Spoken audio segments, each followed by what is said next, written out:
À la une de l'actualité, le chef de l'État ivoirien est rentré de France hier mardi après un séjour de 2 semaines.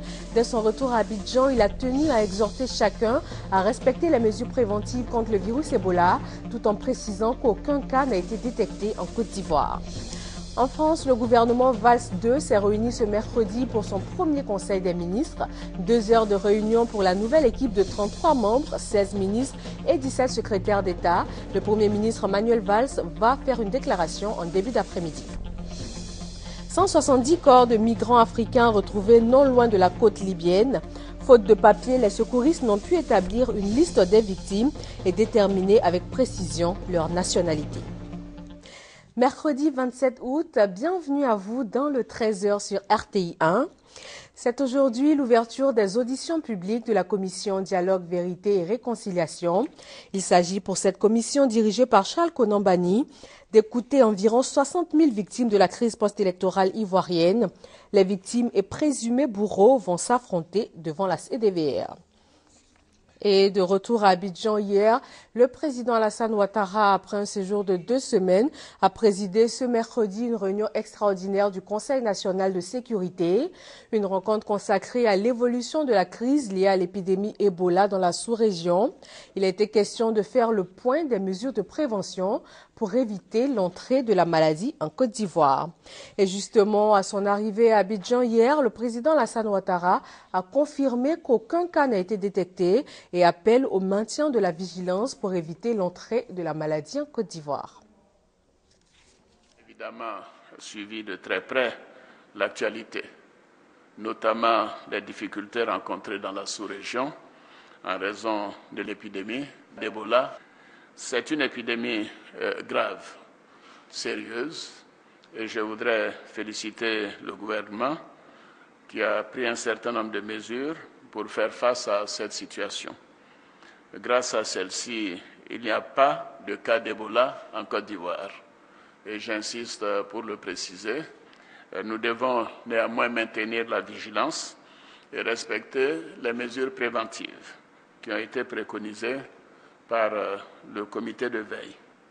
Alors, je voudrais saisir cette opportunité pour féliciter le Premier ministre, à qui d'ailleurs j'ai demandé de prendre quelques jours de congé, et Madame le ministre de la Santé, Raymond Goudou, malheureusement qui ne peut pas en prendre encore, et les membres du gouvernement, les fonctionnaires, les forces de défense et de sécurité, les religieux, la société civile. Nous avons vu une grande mobilisation de tous nos concitoyens pour encadrer cette éventualité de difficulté et surtout pour montrer que nous sommes suffisamment vigilants et éviter que la Côte d'Ivoire n'ait un cas d'Ebola. En tout cas, je suis heureux de dire qu'à la date d'aujourd'hui, il n'y a aucun cas d'Ebola en Côte d'Ivoire. Et pour lutter contre cette épidémie d'Ebola en Afrique de l'Ouest, la Banque africaine de développement BAD mobilise 150 millions de dollars, soit 30 milliards de francs CFA additionnels en appui budgétaire aux États concernés. La BAD avait déjà octroyé 60 millions de dollars à l'Organisation mondiale de la santé, OMS. Et le dispositif préventif mis en place par la Côte d'Ivoire prend en compte la surveillance des frontières terrestres. Les ministres de la Santé, Raymond Goudou et Paul Kofi, chargés de la Défense, se sont rendus à Noé, au poste de frontière ivoiro-ghanéen, pour constater et adapter le dispositif de contrôle et de protection des personnes. Ami Sissoko, Marie-Laure Ngorin. Barrer la route à Ebola est par tous les moyens. Le gouvernement multiplie les actions pour empêcher l'entrée du virus en Côte d'Ivoire. Noé, ville frontalière avec le Ghana, le dispositif de contrôle vient d'être adapté à l'urgence. Un dispositif sanitaire, en plus du dispositif sécuritaire, est mis en place. Pour la ministre de la Santé et de la lutte contre le sida, Raymond Goudou Kofi, ce contrôle sanitaire est important et doit intervenir avant celui fait par les agents de sécurité et de défense. Auparavant, les personnes qui rentraient allaient d'abord à la police, ensuite à la douane et autres. Maintenant, on change le dispositif, on commence par le poste de santé. Pour les raisons que vous savez, c'est nous qui avons la possibilité de checker la personne qui arrive. C'est nous qui avons la possibilité de détecter si la personne fait de la fièvre ou pas. Nous avons également constaté qu'il y a la Croix-Rouge est également présente. C'est une très bonne chose pour venir en appui donc, à nos agents de santé. Nous avons corrigé certains dispositifs, certaines mesures et je pense qu'après cela, tout le monde sera vigilant parce qu'il y va de la vie de chacun, mais il y va également de la vie et de la survie de la nation. Le ministre chargé de la Défense, Paul Kofi, invite les agents de sécurité et de défense au strict respect des consignes. La frontière avec le Libéria et la Guinée, donc ces frontières sont fermées. Consigne pour nos hommes, ça veut dire que tous les ressortissants de ces pays qui essaient de contourner cette mesure en entrant soit par le Ghana, soit par le Mali, soit par le Burkina sera refoulé à nos frontières jusqu'à nouvel ordre. Et cela est très clair. Nous invitons nos hommes de ne pas être laxistes là-dessus et que si ce sont des Ivoiriens, il faut qu'ils soient soumis donc à des contrôles sanitaires rigoureux. Il faut respecter les consignes. Nous demandons aussi à nos hommes de ne pas se laisser distraire.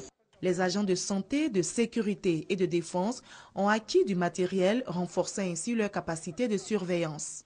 Il s'agit notamment de bavettes, de cache-nez et de thermomètres infrarouges, des thermomètres qui leur permettront d'obtenir la température corporelle des voyageurs sur une distance d'1 mètre. Les populations de Tabo, dans le sud de la Côte d'Ivoire, ont été informées et sensibilisées sur les moyens de prévention contre la fièvre Ebola. Cette initiative du corps préfectoral du département vise à accroître la vigilance des populations. Chantal Akando. Tabo, dans la région de la Niébitiassa. Pour coller à l'actualité sanitaire, le préfet a initié une campagne d'information, de sensibilisation et d'échange avec les populations.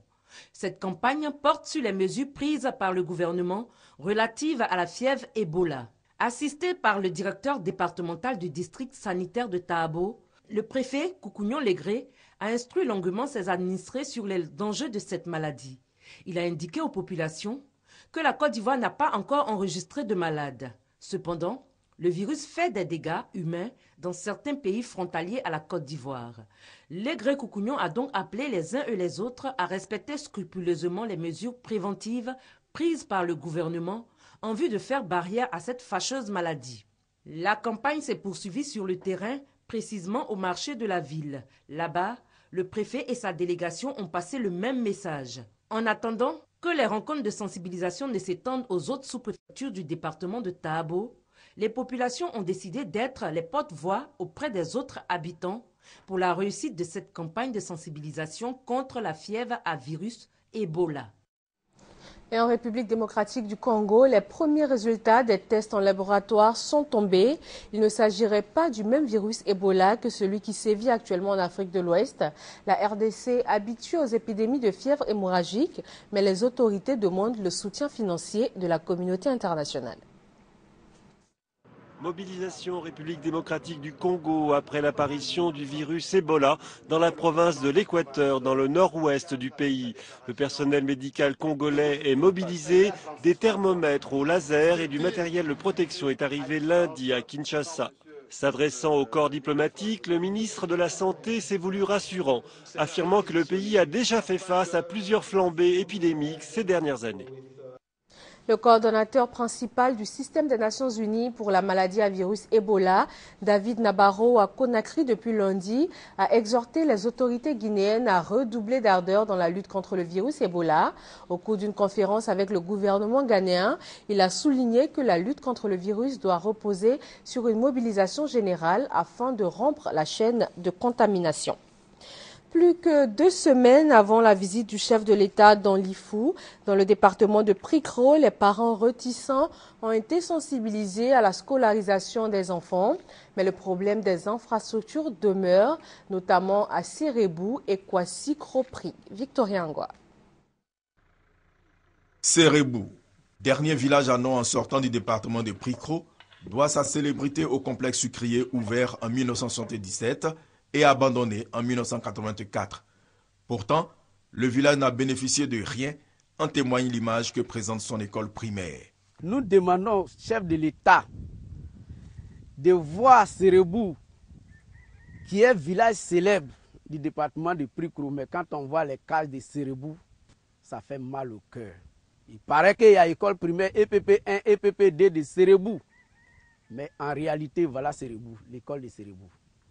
Nous demandons à l'État, au moins pour la réalisation du pont de Serebou, qu'il y ait une école primaire à Serebou.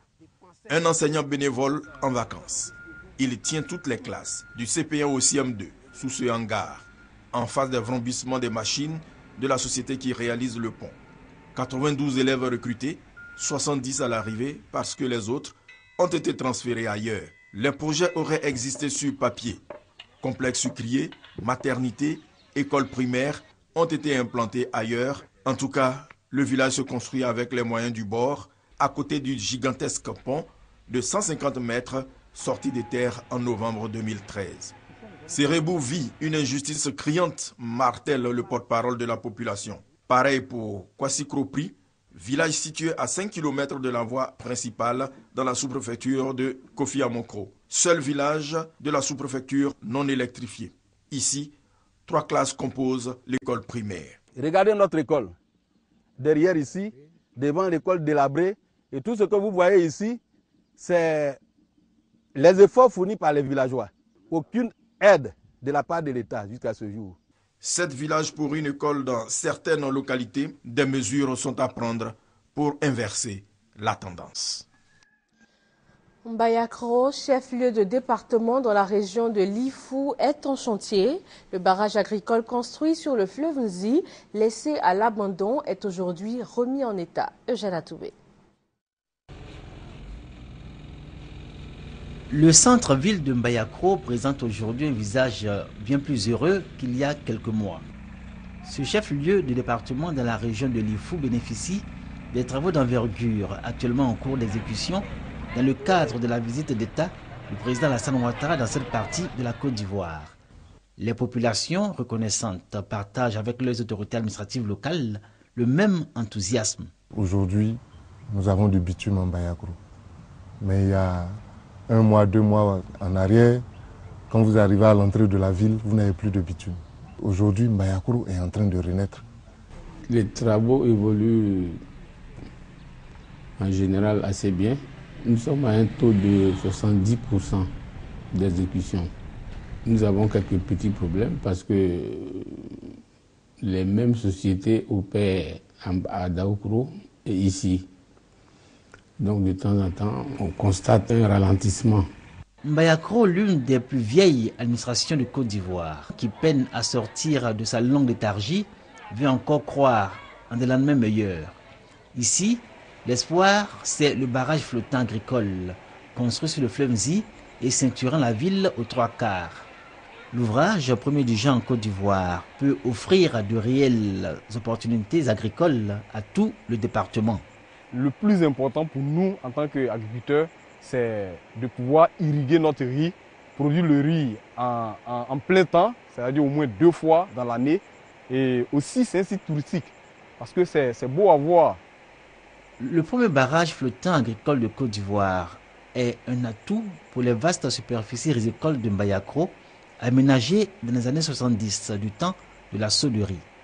De quoi faire de cette partie de la région de Lifou une zone de production importante en matière de riz. Du 14 au 17 septembre donc, le chef de l'État Alassane Ouattara va effectuer une visite d'État dans le Lifou. 16,5% d'investissement réalisé en 2013 contre 13,7% en 2012. Bilan positif donc pour le plan national de développement PND 2012-2015. La hausse des investissements concerne tous les secteurs d'activité. Francis Boifo. De 1080 milliards de francs CFA en 2012, les dépenses pro-pauvres dans le cadre du PND, Plan national de développement, sont passées à 1337 milliards en 2013, avec un taux d'investissement de 16,5% du PIB national, la même année contre 13,7% en 2012. Les dépenses pro-pauvres concernent l'éducation, la santé, l'eau et l'assainissement, les affaires sociales, l'agriculture, le développement rural, les ressources animales et halieutiques, l'électricité, les infrastructures routières, l'artisanat et le tourisme. Le scénario choisi par la Côte d'Ivoire prévoyait 8,1% en 2012, 9,1% en 2013 et les résultats que nous avons montrent que ces taux de croissance ont été atteints. Ainsi, en 2012, nous avons 9,8% et en 2013, nous avons 9%. Pour les partenaires au développement, ces résultats sont encourageants, mais beaucoup reste à faire dans certains secteurs. L'importance de renforcer le système de suivi-évaluation au niveau des ministères, mais aussi l'importance de renforcer la décentralisation et l'appui aux autorités et aux structures locales. Je voudrais vous donner l'assurance de cet engagement du président de la République pour que ce que nous réalisons ensemble, que chacun en ressente les bénéfices dans le ménage, que ce soit en milieu urbain ou en milieu rural. Bientôt, les directeurs régionaux et les partenaires au développement se retrouveront pour valider les stratégies de développement 2014-2015. En 2013, sur une prévision de financement de 704,7 milliards de francs CFA, 555 milliards ont été mobilisés. L'investissement privé ces 2 dernières années se chiffre à 1558 milliards de nos francs. Du 18 août au 17 novembre prochain, les fonctionnaires et agents de l'État de Côte d'Ivoire vont être notés. Le directeur général de la réforme administrative et de l'identification leur a expliqué le pourquoi de cette notation et le processus mis en place pour mener à bien l'opération. Le reportage est signé Kader Ouattara et Léon Bro. Avancement et promotion, quelques avantages découlant de l'identification-notation des fonctionnaires et agents de l'État. L'opération au titre de l'année 2014 va durer 3 mois, 3 mois au cours desquels environ 170 000 travailleurs de l'administration publique devront être évalués par leurs supérieurs hiérarchiques qui sont généralement les préfets et chefs de service selon le coordonnateur de l'opération. On met le matricule et le système vous permet de visualiser la situation administrative pour savoir si c'est cette personne-là que vous voulez noter. Alors, le système vous propose les rubriques comme dans le passé et puis vous notez et puis vous validez. Outil de l'opération d'identification-notation, le SIGFAE, système intégré de gestion des fonctionnaires et agents de l'État, mis en place pour un suivi de proximité des travailleurs du public. Il garantit la fiabilité des notes et des recours en cas de contestation. Le système pourra dire quand et qui a donné une telle note à telle personne. Avec le système, non seulement le supérieur hiérarchique est informé automatiquement, le fonctionnaire est aussi informé. Mieux, le ministre de la fonction publique est informé. Toujours selon Ibrahim Lokpo, même les chefs de service n'ayant pas accès à Internet peuvent procéder à la notation de leurs collaborateurs. Tous les chefs de service, en cas de difficulté au niveau donc de la notation, se rapprochent de leur directeur des ressources humaines ou des directeurs régionaux, donc de leur localité. La maîtrise de la masse salariale de l'État, estimée à 765 milliards de francs CFA en 2009, est l'une des finalités de l'opération d'identification-notation. Elle a démarré le 18 août dernier pour s'achever le 17 novembre 2014. Ouverture hier de la 9e édition de la quinzaine nationale de la solidarité. Occasion pour Anne Désirée Oloto, ministre de la Solidarité, de la Famille, de la Femme et de l'Enfant, d'annoncer la création d'une commission régionale de solidarité et de cohésion sociale. Ben Touré, Hugues Veblé. Cette rencontre avec les journalistes donne le ton de la quinzaine de la solidarité, lancée par le ministère de la Solidarité, de la Famille, de la Femme et de l'Enfant. La célébration s'étendra du 25 août au 12 septembre, de façon éclatée dans tous les chefs-lieux administratifs du pays. Le thème retenu, solidarité et vivre ensemble, quel défi pour une Côte d'Ivoire émergente. Il s'agit, à travers ce thème, de mettre en exergue la contribution de la solidarité nationale, perçue comme mécanisme de réduction des inégalités entre citoyens et outil essentiel de préservation de la cohésion sociale à l'atteinte de cet objectif de développement. L'innovation de l'édition 2014 de la Journée de la solidarité est l'installation à travers le pays des commissions régionales de solidarité et de cohésion sociale. Ces commissions seront des plateformes de coordination à l'échelle locale de toutes les activités de prévention, de gestion des conflits, de sensibilisation à la paix et à la coexistence pacifique. Cette année encore, le gouvernement bénéficie du soutien de partenaires qui apportent également une aide aux couches vulnérables, notamment aux ex-réfugiés. Nous sommes toujours attentifs aussi aux problèmes d'inondation ou de catastrophes naturelles.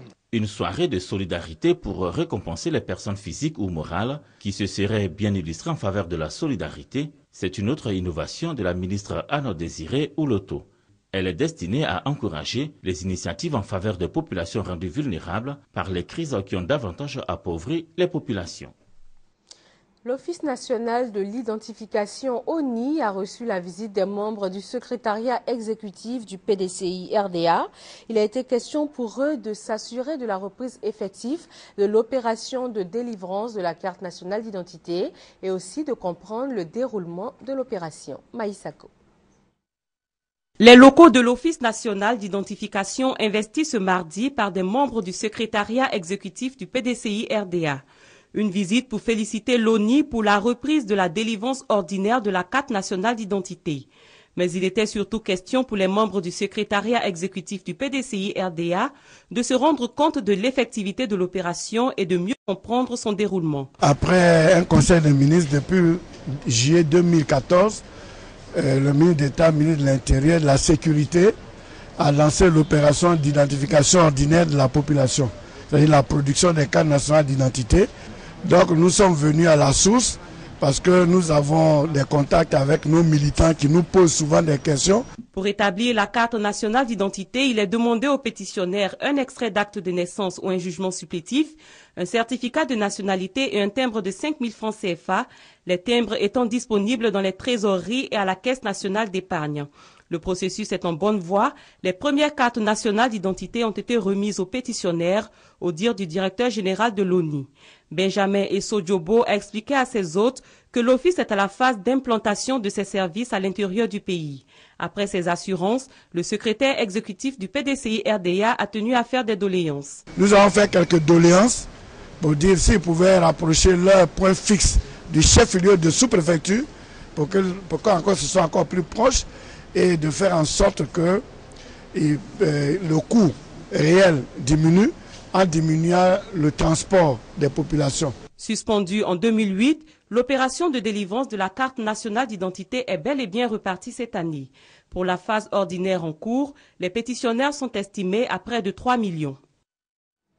Les autorités municipales de la commune d'Abobo accentuent la lutte contre les microbes. Ces enfants de 8 à 18 ans, spécialistes du vandalisme et du grand banditisme, le conseil municipal a demandé aux populations de collaborer avec les agents des forces de l'ordre afin d'éradiquer le phénomène. Ahmed Traoré, Maïsako. L'inquiétude des habitants de la commune d'Abobo est troublée par des microbes, des enfants âgés de 8 à 18 ans et qui s'adonnent à des actes de banditisme. Pour lutter efficacement contre ce phénomène, le conseil municipal convoque les populations et les forces de l'ordre à Abobo. Objectif, fédérer les énergies pour une lutte efficace contre ce phénomène dont les victimes se chiffrent en quelques mois à 161. Nous pensons que lorsque la police est proche de la population, elle peut mieux exercer.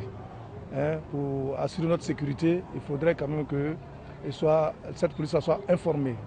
Or, pour être informée, il faudrait qu'il y ait une collaboration franche et sincère avec nos populations qui peuvent donner des informations. Déjà, les forces de l'ordre ont pris la mesure du phénomène des microbes. Elles ont mis en place un groupe d'intervention pour lutter contre cette forme de banditisme. Il a été mis en place un groupe d'intervention antimicrobes. Donc, il s'agit pour ce groupe-là d'intervention antimicrobes d'intervenir sur le terrain en cas d'alerte, en cas de présence de jeunes gens organisés en bande en train de poser des actes délictueux. Automatiquement, une fois ce groupe alerté, il se déporte sur les lieux. Les agents des forces de l'ordre de la commune d'Abobo sont déterminés à accentuer la lutte jusqu'à l'éradication des microbes. La sécurité des biens et des personnes constitue leur première mission. En Libye, ce sont les corps de 170 migrants africains qui ont été retrouvés. L'embarcation qui les transportait a chaviré à 60 km à l'est de Tripoli. Faute de papier, les secouristes n'ont pu établir une liste des victimes et déterminer avec précision leur nationalité. À 60 km à l'est de Tripoli, l'horreur. Sur une plage déserte, la mer rejette des corps. Il s'agit des cadavres de migrants africains dont l'embarcation en bois a chaviré au large de la Libye. D'après ces gardes-côtes libyens, le bateau qui traversait la Méditerranée en direction de l'Italie se serait soudainement retourné. Nous avons libéré environ 100 corps qui étaient bloqués dans la cale de l'embarcation. Et si l'on y ajoute les corps rejetés sur la plage par la mer, nous pensons que le nombre total de cadavres est autour de 170, peut-être 180. Parmi les victimes figurent des Érythréens et des Éthiopiens. Mais les secouristes qui ont sorti les corps de l'eau n'ont pu déterminer avec précision les nationalités de tous les occupants de l'embarcation, faute de papier. Autre constat, les opérations de secours ont pris du temps en raison du manque de moyens. Nous sommes intervenus avec des moyens très limités. Nous n'avons pas assez de moyens. Pire, il n'y a personne pour prendre en charge les corps que nous sortons de l'eau. La Libye est un État failli depuis 2011. Confronté à une crise politico-militaire profonde, le pays n'est plus en mesure de stopper les migrants qui tentent de gagner l'Europe. Depuis vendredi, la marine de guerre, les gardes-côtes et les navires marchands italiens ont secouru plus de 3500 migrants entre la Sicile et les côtes de la Libye, ou encore celles de la Tunisie. En France, le gouvernement Valls II s'est réuni ce mercredi pour son premier conseil de ministres. 2 heures de réunion pour la nouvelle équipe de 33 membres, 16 ministres et 17 secrétaires d'État. Le Premier ministre Manuel Valls va faire une déclaration en début d'après-midi. C'est sur eux que sont braqués les projecteurs. Emmanuel Macron et Najat Vallaud-Belkacem sont les deux sensations du nouveau gouvernement Valls. Nommé ministre de l'économie, l'ancien banquier d'affaires est vu d'un très mauvais œil par l'aile gauche socialiste. Quant à l'ex-ministre du droit des femmes, elle connaît une promotion spectaculaire en devenant la première femme ministre de l'éducation. À peine constituée, l'équipe Valls II a une première journée chargée. Au programme, discours devant le MEDEF et des chiffres du chômage annoncés comme mauvais. Christine Lagarde, mise en examen pour négligence dans l'enquête sur l'arbitrage entre Bernard Tapie et le Crédit Lyonnais. Actuelle patronne du FMI, l'ancienne ministre de l'économie n'entend pas démissionner. L'affaire porte sur la sentence arbitrale qui avait octroyé 400 millions d'euros à l'homme d'affaires en 2008. Le cessez-le-feu tient bon à Gaza. L'accord conclu entre Israël et Palestiniens après 50 jours de combat est jusque-là respecté. Il prévoit un allègement du blocus imposé depuis 2006 par Israël, un blocus qui asphyxie l'enclave où habitent 1,8 million de Palestiniens. Reste le bilan de la guerre, 2100 morts palestiniens, 70 côté israélien et une bande de Gaza dévastée. Après 10 jours de combat avec des miliciens nationalistes, l'aéroport de Tripoli est désormais sous contrôle des islamistes. Ce site stratégique de la capitale libyenne est fermé depuis la mi-juillet avec l'intensification des combats entre milices rivales. Le pays est plongé dans le chaos depuis la chute en 2011 du régime de Mouammar Kadhafi. Jouer les Icars, ça ne s'improvise pas. Né à la fin des années 90, le wingsuit est connu pour ses sensations fortes, mais aussi pour ses accidents mortels, 21 dans le monde en 2013. Pour les éviter, des autorités locales, comme ici, à Chamonix, réglementent la pratique de ce sport extrême. Le but, décourager les batman amateurs en quête de notoriété qui veulent montrer leurs exploits sur le net. Mal préparés, ils risquent, comme Icare, de se brûler les ailes. Retour en Côte d'Ivoire avec l'ouverture des auditions publiques de la commission Dialogue, Vérité et Réconciliation. Il s'agit pour cette commission dirigée par Charles Konan-Banny d'écouter 60 000 victimes de la crise post-électorale ivoirienne. Léon Bro. Ces audiences n'ont pas vocation à condamner ou à absoudre. La condamnation ou l'absolution relève de la compétence exclusive des tribunaux de l'État de Côte d'Ivoire. Les audiences de la CDVR sont en revanche un tribunal de conciliation, de réconciliation et de pardon. En effet, la CDVR n'est pas une cour. Les commissaires ne sont pas des juges. Le processus engagé par la CDVR vise à promouvoir donc une société qui refuse la violence, l'esprit de vengeance et l'impunité. Une société où le respect des droits humains devient une valeur cardinale. Pour atteindre ces objectifs, la Commission s'appuie sur les normes internationales de justice transitionnelle, mais aussi sur la philosophie sociale de la réconciliation dans notre pays. Ces audiences mettront l'accent sur les procédures d'apaisement, de conciliation, de restauration du lien social et de revitalisation de la citoyenneté, parce qu'il faut ressouder la nation et rétablir notre culture de la paix. C'est cette intervention du président de la CDVR qui met fin à ce 13h. Merci d'être resté avec nous. Retrouvez Ali Diarasouba à 20h. D'ici là, très bon après-midi à vous sur RTI1.